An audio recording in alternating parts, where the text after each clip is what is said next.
Former President Trump's classified documents case has been dismissed. Judge Eileen Cannon's 93-page ruling states special counsel Jack Smith was improperly appointed, declaring it unconstitutional. A spokesperson for Smith says that they will appeal that decision to the 11th Circuit, insisting that the Attorney General is authorized to appoint a special counsel. Here's President Biden reacting to the Trump case being dismissed. I'm not surprised. It comes from the immunity decision the Supreme Court ruled on, and Clarence Thomas, in his dissent, said that independent prosecutors appointed by the Attorney General aren't legit. I had an independent prosecutor look at me. They spent months on mine going through, and I was totally cooperative, and they looked at me and concluded I didn't do a damn thing wrong.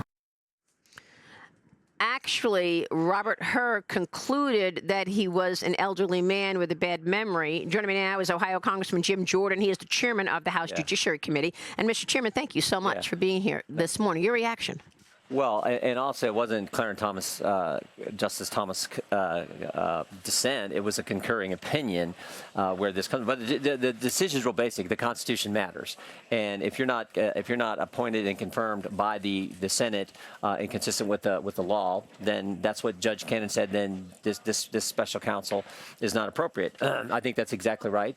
Go figure. The Constitution means what the Constitution says, and I think Justice Thomas got it right. I think Judge Cannon got it right. Now, and they're criticizing her. It's amazing. We're not allowed to criticize Judge Merchan, who did all kinds of crazy things, but somehow the Judge Cannon did something wrong here when, again, she just followed the Constitution, which is what you're supposed to do. You've been investigating Smith for alleged prosecutorial abuse now from the beginning. Where is the prosecutorial abuse specifically with Smith? Is it largely that issue, that it's unconstitutional that he was named in the first place? Well, that's what this ruling is. But also remember the case itself. Jack Smith mishandled the documents that they seized at President Trump's home. Did they doctor things? They put it in a picture. The sequence. So the sequence was altered. Many people would say that's tampering with evidence. That's a big concern. But now the case has been dismissed. I think that's the right call. All these cases were ridiculous. We all know that. They were based on politics and this whole lawfare push from the left towards President Trump or at President Trump. So a great decision from Judge Cannon. We spoke with Senator Ron Johnson yesterday here at the RNC, and he just sent a letter yesterday to Merrick Garland, Mayorkas, Christopher Wray about the Secret Service. And I want to get your take on this because House Oversight Committee Chairman James Comer announced the director of the Secret Service, Kimberly Cheadle, will be appearing for public testimony on Monday, July 22nd. Comer and the Oversight Committee requesting that the Secret Service turn over all documents and communications related to the assassination attempt of President Trump. We've got this new video, which is really horrible, and it shows attendees actually spotting the shooter, calling for police at least 1 minute before former President Trump was shot on stage. Watch this video. Incredible. Yeah, someone's on top of the roof. Look. There he is right there. Right there. See him? He's laying down. See him? Yeah, he's laying down. Officer, people in our country that shouldn't be here. Dangerous people. Criminals. We have criminals. We have... So why wasn't this threat eliminated? Chairman, your thoughts? Well, yeah, because I think there's probably there's definitely a finite number of buildings that needed to be protected. Needed to know that if someone's on that they're not supposed to be there. We need to have that secured. And one of those buildings, of course, we had the counter snipers who actually took the shot and took this bad guy out. So why wasn't that done? I think other key questions. I want to talk to the local police officer who confronted the bad guy, who confronted the assassin. And what happened there. And frankly, I would love to talk to the Secret Service agent who took the shot, the counter sniper who took out the bad guy, because how soon did he know? So I think all those are important questions that we need answers to find out what went wrong here. But obviously, all the experts have said this was not done the way it was supposed to be. There were real problems in securing the perimeter. Again, is there 3 buildings, 4 buildings, 5 buildings? It's a limited number. Why weren't each and every one of those buildings secure? I don't understand. Isn't it the Secret Service's job to protect former presidents? Ron Johnson's asking for a copy of the security plan in place for July 13th, 2024. Yeah. Provide all records between and among the Secret Service, FBI, state, and local law enforcement referring to or relating to the July 13th rally. What specifically do you think will give you the most information? I think all of that's important, but in the end, talking to the people who were right there, I think, is critical. Now, the agents who surrounded President Trump, God bless them for doing what they did at that intense moment. But the problem was, of course, what happened prior, what didn't happen prior. Why weren't those building tops secured like they should have been? When do you think you'll get this information, and how long will this investigation take? We got a briefing take? yesterday from the FBI. Ranking Member Nadler and myself and some of our staff were on this call. We have Director Wray scheduled to be in front of the committee next week. I told them that he should be ready to answer these kind of questions, and we're going to have these kind of questions. We'll see how that goes, but they're now running the investigation. And we'll just have to wait and see. Well, the Federalist writes, Joy Pullman writes this: any assassination investigation that includes Merrick Garland or Christopher Wray is a cover-up. What do you make of the Federalist saying these people should not be in charge of this? Christopher Wray was one of those people who were pushing the Russia collusion line. Yeah, and I expressed that yesterday on the call that, look, a lot of Americans have concerns about them running the investigation, particularly when you think about we still don't know who planted the pipe bombs on January 6th. We still don't know who leaked the Dobbs opinion. We still don't know who put cocaine at the White House.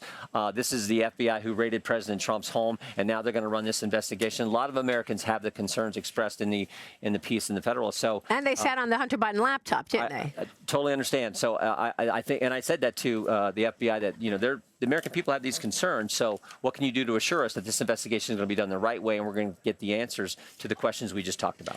If President Trump returns to the White House, do you want to see a total sweep of the leadership at the FBI and DOJ? Oh, yeah, I think everyone understands that. The people at the top, it's not the agents, it's the people at the top. These are the same people, as you know, who spied on President Trump's campaign and all the other things we just talked about. So I do think that's a change. But I think that's the President Trump, I think, is going to win. He did a tremendous job in his first term. I think he's going to do a tremendous job as president when he gets elected on November 5th and takes office next year. But I think you got to get rid of as many folks at these top agencies as you are allowed to do. Bring in the kind of people who are going to make the changes that need to be made. Let me get your take on his choice for running mate. J.D. Vance, of course, announced last night for the vice president. Your reaction? What does J.D. Vance bring to the ticket? I think it's the American story. Here's a young man from humble beginnings who is now going to be, I believe, Vice President of the United States. JD, I think he's a sharp guy. You know, the old adage, it never hurts to have smart people in charge. If you spend any time with JD, you know he's one sharp guy. He's done a great job as our senator. I think it's an outstanding pick. And I think he'll do a great job as vice president. Tell me about Ohio and the voting community here. I know Ohio Governor Mike DeWine would select his immediate replacement in the Senate, but how do you feel about the voters here in your district in Ohio and what that means come November? Well, I think they're fired up. I mean, President Trump won our state by 8.5 in 16, 8.5 points in 2020. I think he's going to win big again. I think him with JD on the ballot is going to be even maybe bigger. I think that's going to help our Senate candidate Bernie Moreno. I think it's going to help us knock off 2 Democrat members of our in the Ohio delegation and win those seats. So I think it's all good. And then I also think JD helps us in these key states. In this presidential race, Pennsylvania, Michigan, Wisconsin, as J.D. Vance is someone from the Midwest, I think that's an important part of why he was selected as well. Mr. Chairman, you're also, of course, the subcommittee on the weaponization of the federal government chairman, and I want to ask you about the weaponization of government. I mean, when is this going to stop? We just went through all of this. President Trump's elected. And what can you do to accelerate that along? People are really disturbed. Keep pointing out the facts, and I will say this: because we've done our oversight, which the Constitution requires us to do, you now no longer have the Disinformation Governance Board at the Department of Homeland Security. Good point. Remember they're going to do that, and we all made an issue of that. Mary Poppins, yeah. And Nina Jankowicz is no longer running this as if there's some bureaucrats could tell us what we could say and what we couldn't say. You no longer have the IRS making unannounced visits to American citizens' home. The commissioner said when we discovered that this was going, he said, well, we're doing this for the safety of our agents. Baloney. They're doing it because we caught them. While Matt Taibbi was testifying in front of this very committee, the IRS was knocking on his door.